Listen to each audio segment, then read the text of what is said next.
So when you want to have the most fantastic vacation in the world, what do? You look for some posh hotel, where you have really comfortable beds, fine dining, and all that stuff.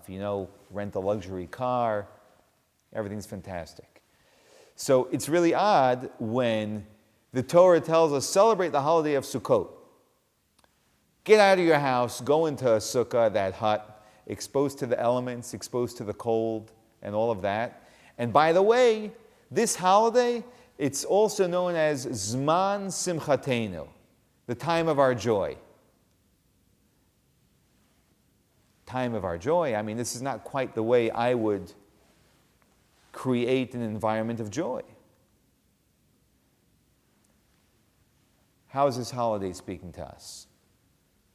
But you see, there's an interesting thing. There are three major holidays, which is Passover, Pesach, Shavuot, and Sukkot. Those are the three major holidays. And on these three holidays, we actually have a commandment during the days of the temple to actually visit the temple.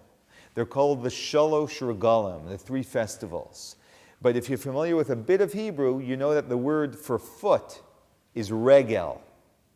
And so in being called Shalosh Regalim, the 3 feet, it's also telling us it's the 3 holidays when the Jewish people would use their feet and come up to the temple. Now, Jews like to use their heads. But the Torah insists 3 major holidays. Holidays are joyous times. We use our feet. We use our feet. Because the Torah is telling us something very important in understanding and experiencing what joy really is. And that is, when you use your head, you're doing something very important. But sometimes you get stuck in your head.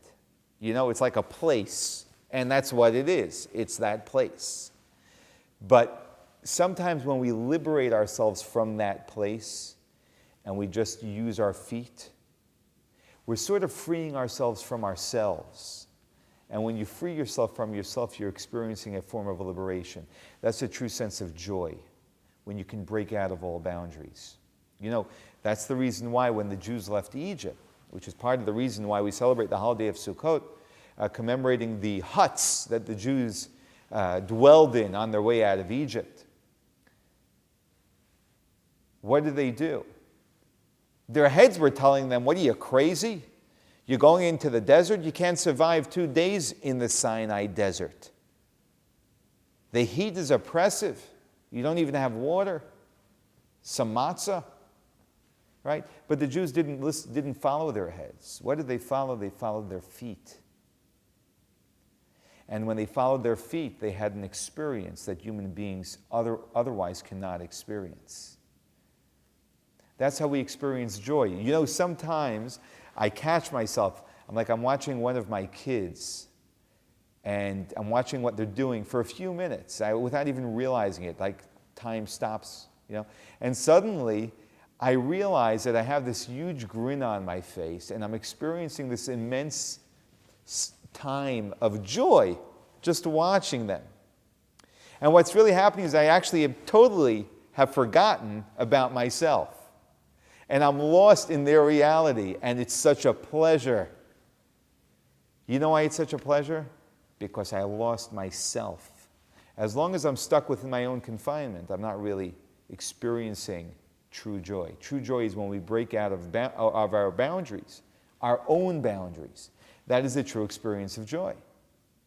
And so the truest experience is when we can get out of ourselves. When we can be comfortable in a sukkah because we've forgotten about ourselves and we're experiencing something deeper. We're in a state of joy. That's a very powerful experience. And that's the reason why on the holiday of Sukkot, there was this enormous celebration in the temple called the Simchat Beit HaShoeva, which was the joy of drawing of the water. And all night long, they would sing and dance and be festive the entire night, to the extent that the Talmud says one who didn't see the joy of the Simchat Beit HaShoeva never saw joy in their life, because that was the truest experience of joy. And what was that joy? It all culminated in the drawing of water from the wellspring. Water. Why? Because water is bland. You can't get caught up in the taste of the water. There's no water connoisseurs. Water is bland because it teaches us how to have an experience which is beyond ourselves. It is sort of not about what I am tasting.